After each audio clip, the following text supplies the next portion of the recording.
Assalamualaikum warahmatullahi wabarakatuh. Anda rindu mendengarkan kajian-kajian dari ustadz-ustadz kita dari Aceh? Kunjungi channel YouTube Maulizul Akbar NAD. Subscribe, like, share, komen.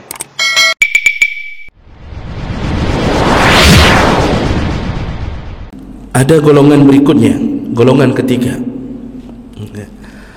yaitu orang-orang yang berada di saf awal. Orang-orang yang ketika salat dia berada di saf terdepan. Mereka lah kelompok orang-orang yang paling banyak doa malaikat untuk mereka. Dan ini berdasarkan hadis Nabi SAW, hadis riwayat Ibnu Hibban dengan derajat yang sahih.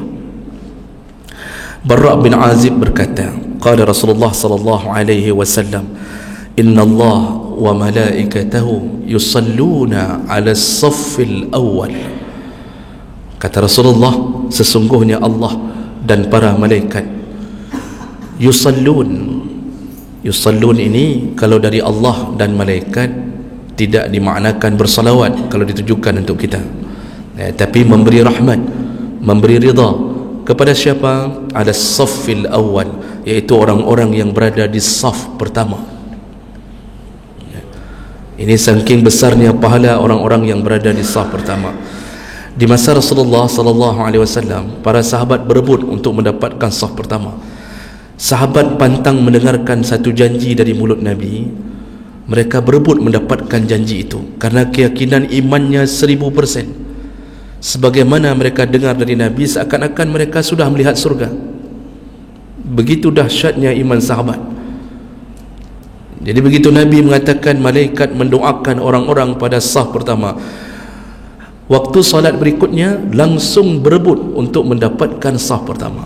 Sehingga Rasulullah SAW ketika ditanya oleh orang-orang yang berada di saf kedua dalam hadis Nabi, jadi saf kedua bertanya kepada Rasulullah, ya Rasulullah, bagaimana nasib kami yang di saf kedua? Jadi Rasulullah mengatakan saf pertama.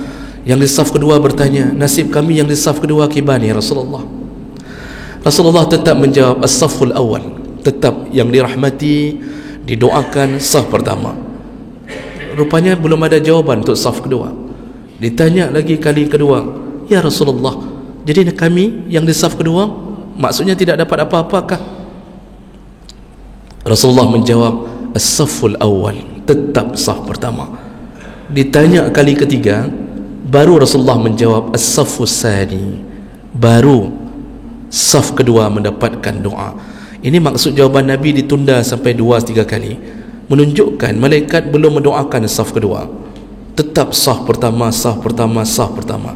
Nanti baru saf kedua, menunjukkan ada jeda jawaban Nabi. Itu menunjukkan mulianya saf pertama dibanding saf kedua. Dalam hadis yang lain Rasulullah mengatakan, seandainya seseorang tahu apa yang ada di dalam saf pertama,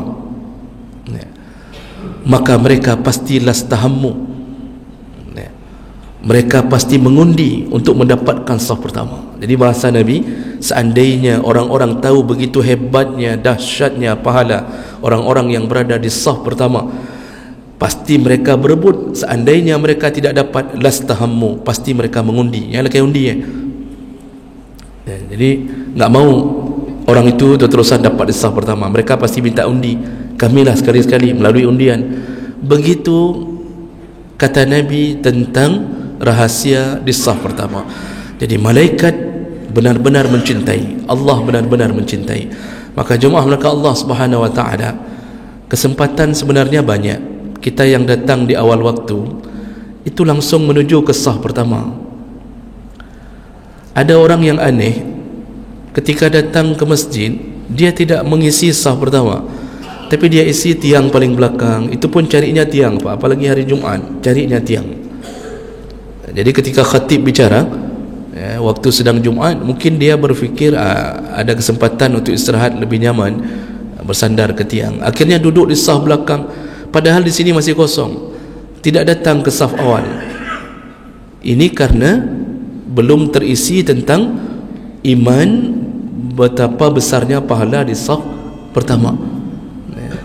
Dan yang lebih aneh lagi, ketika iqamah dikumandangkan, yang dari saf belakang mendesak ke saf awal. Tadi tidak mau mengisi saf awal waktu kosong, begitu iqamah berlari dari belakang merebut saf pertama. Nah, ini bukan begitu maksudnya. Yang dimaksud adalah orang-orang yang dari awal sengaja memilih saf pertama. Kalau seandainya tadi bahasa Nabi, seandainya seseorang tahu, ini menunjukkan orang tidak tahu penuh tentang kemuliaan orang berada di saf pertama. Seandainya orang tahu, kata Nabi, ini menunjukkan besarnya pahala. Nabi tidak memberitahu batasan pahala, besarnya pahala orang yang berada di saf pertama. Maka siapapun yang datang lebih awal ke masjid, penuhilah dulu saf-saf pertama, rebutlah kemuliaan Allah Subhanahu wa ta'ala melalui saf pertama. Mudah-mudahan kita bisa mengamalkan dan memperbaiki ibadah kita dari hari ke hari, bertambah baik sampai Allah bukakan pintu surga kepada kita. Amin ya rabbal alamin. Subhanakallahumma bihamdik, asyhadu an la ilaha illa anta, astaghfiruka wa atubu ilaik. Wassalamu alaikum warahmatullahi wabarakatuh.